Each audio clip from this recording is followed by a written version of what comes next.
ሰላም እንዲስዋችሁ ውድ የእናት ሚዲያ ቤተሰቦች የተለያዩ ጉዳዮች እናነሳለን። አብራችሁ ቆዩ። ስለ ዳናዊት ከእስር ነፃ መሆኗ ወይም ደግሞ ከክስ ነፃ ሆናለች፣ ስለሱ መረጃው አለን። እንደዚሁም ደግሞ ስለ ገነት ባለቤቷ ህይወቱ አልፏል፣ ስለሱ መረጃው ነግራችኋል። እንደዚሁም ከሰሞኑ በአንድ ብሮድካስት ላይ ቀርባ ብዙዎችን ስታስለቅስ የነበረችው አሁን ደግሞ በጣም በጎ ያልሆነ ነገር አድርጋለች። ብዙዎችም እያዘኑባት ነው የሚገኘው። ማናት እሷ የምትመለከቷት ማለት ነው። ስለሷ እንደዚሁ ሰፋ ያለ መረጃ የምናካፍላችሁ ይሆናል። ሌሎችም ጉዳዮች አሉ። ግን እናንተ ሰብስክራይብ አድርጋችሁ ጀምሮ ይህን ቻናል ደግፉ። ላይክ አድርጋችሁ እንድትጀምሩ በአክብሮት ነው የምንጠይቃችሁ። ወደ መረጃዎቹ በቅድሚያ የምንመለከተው ስለ ዳናዊት መክብብ ነው። ዳናዊት እንግዲህ ክስ ተመስርቶባት እንደነበረ ይታወቃል እና ለበርካታ ወራትም በክርክር ላይ ነበሩ። በዚህ ክስ የተመሰረተባት በዋናነት ከአንድ ኮንሰልታንቲ ጋራ የውጭ ጉዞ ማስታወቂያ ሰርታ ነበር። በዚህ ምክንያት እንግዲህ ወደ 13 የሚጠጉ ሰዎች ክስ መስርተውባት ነበር። በዚህም ለበርካታ ወራት ክርክር ከተደረገ በኋላ እሷ ነፃ መሆኗ ነው የተነገረው። ዳናዊት መክብብ እንግዲህ ተወልዳ ያደገችው በአዲስ አበባ እንደሆነ ይታወቃል። አዲስ አበባ ሳሪስ ነው የተወለደችው። እጅግ የቅንጡ ቤተሰብ ልጅ እንደሆነችም እሷ በተለያየ ጊዜ ተናግራ ነበር።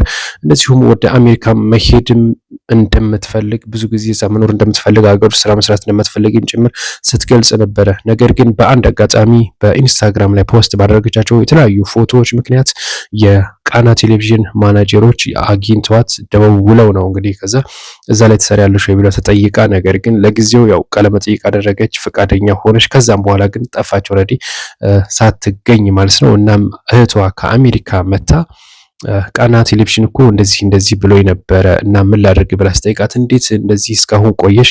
እንዴት አትሄጂም? ለበርካታ ወራት ደውለውላት ነበር፣ ነገር ግን እሷ ስልክ አታነሳላቸው ነበር እና በዛ በእህቷ ምክንያት በቃና ቴሌቪዥን የአንድ ፕሮግራም አቅራቢ ሆነችና በርካታ እውቅና አላገኘች። በዚህ እውቅና ምክንያት ነው እንግዲህ የተለያዩ ማስታወቂያዎችን ስትሰራ የነበረው። በዚህም እንግዲህ ይሄ ከአንድ ኮንሰልታንሲ ጋራ ማስታወቂያ ሰራች።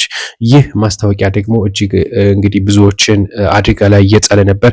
ከእያንዳንዳቸው 430 ሺህ ብር እንዲከፍሉ አድርጓቸዋል። ይህ የውጭ ኮንሰልታንቲ ማለት ነው።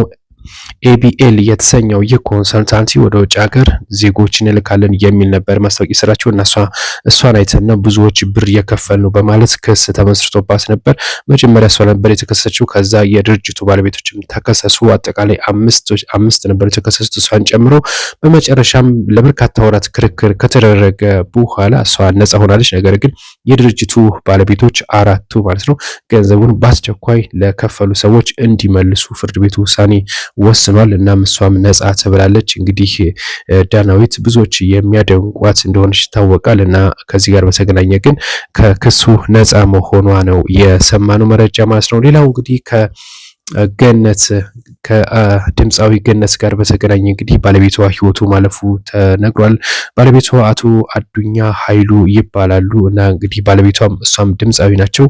በ14 ዓመቷ ነው በነገራችን ላይ ድምፃዊ የሆነችው ገነት ማለት ነው እና ለበርካታ ዓመታትም እንግዲህ በድምፃዊነት ሰርተዋል። ሁለቱም በአዲስ አበባ እስከ የባህል ምሽት ቤትም ጭምር ነበራቸውና በ14 ዓመቷ ጀመረች። በ15 ዓመቷ የኃይሉ አዱኛን እንግዲህ አገባች። በቤተሰብ የመጣ ትዳር ነበር። እናም ቤተሰቦቿ በሁለቱ እንግዲህ ለልጅ በሚል ሂስ ነው እንግዲህ አግብቷት ወደ አዲስ አበባ የሄዱት።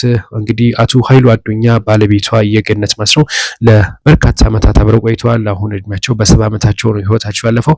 በምን ምክንያት ህይወታቸው እንዳለፈ እስካሁን ግልጽ አልሆነም።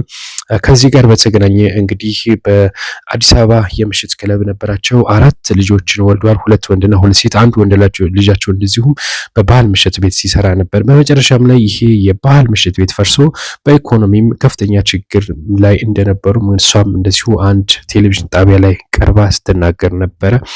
በመጨረሻም እንግዲህ ያው ባለቤቷ በ70 ዓመቱ ህይወቱ አልፏል። እሷ የምትታወቀው በብዛት እንግዲህ በበርካታ ዘፈኖች አሏት።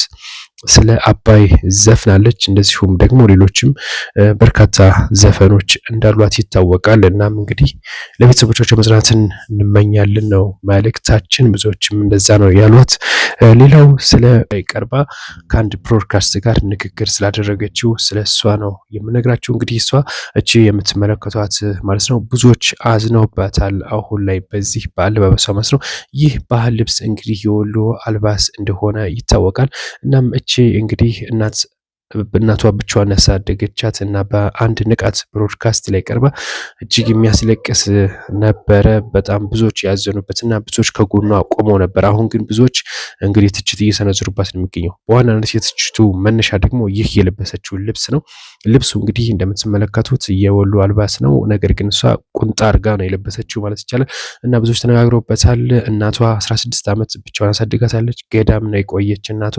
አባቷ እንግዲህ ያው ነፍሰ ጡር ከሆነች በኋላ ባለቤቱ ትቷት ወደ በረሃ ሄዶ ሞቷል ተብላ ነበረ ለ16 ዓመታት ያክል። በመጨረሻም ግን ለአንድ ስራ ስትቀጠር ሄዳ ነገር ግን የዛ ድርጅት ኃላፊ ሆኖ አግኝተዋለች። ያው ብሮድካስቱን ገብታችሁ ማየት ትችላላችሁ ንቃት ላይ ከሚለው ማለት ነው። እናም እንግዲህ በዚህ ምክንያት ነው እዛ ብሮድካስት ላይ ቀርባ ስታለቅስ የነበረው ማለት ነው። አሁን ግን ያ ታሪክ ተቀይሮ በሰሞኑ አንድ የፊልም ምረቃ ስነስርዓት አለና እዛ ላይ ቀርባ ይሄን ልብስ ለብሳ በመገኘቷ በርካቶች ትችትን አዘል እየሰነዘሩባት ነው የሚገኘው። እናንተስ ምን ትላላችሁ በዚህ ጉዳይ? ሀሳብ አስተያየት ካለ አካፍሉን። መልካም ቆይታ